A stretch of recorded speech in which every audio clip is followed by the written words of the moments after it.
আমরা মন্ত্রী, প্রতিমন্ত্রী, সচিব সহ সবাইকে সকাল 9টার মধ্যে নিজ নিজ স্ব অফিসে উপস্থিত হতে হয়।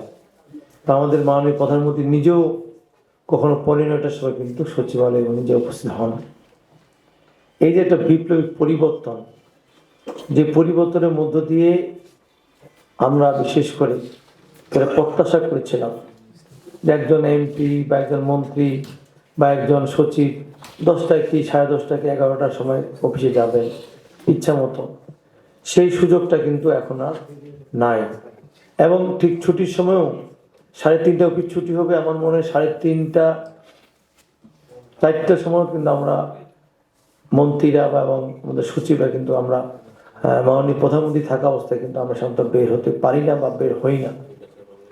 এটার কিন্তু সুবাতাস পর্যায়ক্রমে সারা বাংলাদেশে প্রত্যেকটি অফিস আদালতে ছড়িয়ে পড়েছে।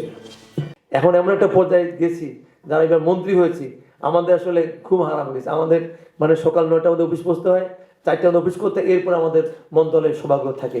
আমরা আশা করবো এই চ্যালেঞ্জটাকে যেন আমরা গ্রহণ করে যেন আগামী দিনে সবার জন্য একটা বাসযোগ্য বাংলাদেশ গড়ে তুলতে পারি। এই দুর্নীতির ত্রুটি আমি চেপে ধরতে পারি, এই ক্ষেত্রে আমি কিন্তু আপোষ করবো না। আমি অনুরোধ করেছিলাম, সেটা আহ্বান করেছিলাম প্রশাসনের কর্মকর্তা থেকে, আপনারা যারা এটাকে গ্রহণ করবেন, যারা এটাকে বাস্তবায়ন করার চেষ্টা করবেন, আমি আমার ব্যক্তিগত পক্ষ থেকে আপনারা আগামী দিনে আরো ভালো জায়গায় প্রশাসনিকভাবে আপনি যেতে পারেন, সেই ক্ষেত্রে আমি আপনাদের জন্য আপনাদের পাশে থাকবো।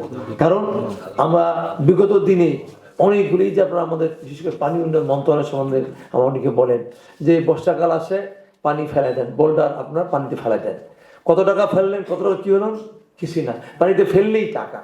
আর হয়তো বিশ্বাস করবেন না, আমাদের প্রথম আমার মিনিস্ট্রি মিটিংয়ে আমি কিন্তু একটি কথা আমার কর্মকর্তা বলেছিলাম, একটা পার্সেশন আছে আমাদের এই মন্ত্রণালয়কে নিয়ে, এই পানি উন্নয়ন বোর্ডের মন্ত্রণালয় মানেই দুর্নীতি বা চুরি।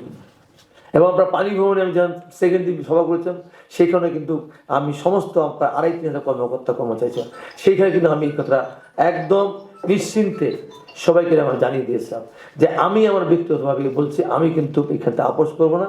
এবং আপনারা যেহেতু এইখানে আমাদের জনগণের ট্যাক্সের টাকা সবাই বেতন পান, ভাতা পান, বাড়ি ভাড়া পান, আসুন না আমরা বাংলাদেশে পরিবর্তন করি। আসুন না এই যে আমাদের একটা এই মন্ত্রণালয়কে নিয়ে আমার সাথে ব্যাড ইমপ্রেশন, এখান থেকে আমার বের হতে হবে।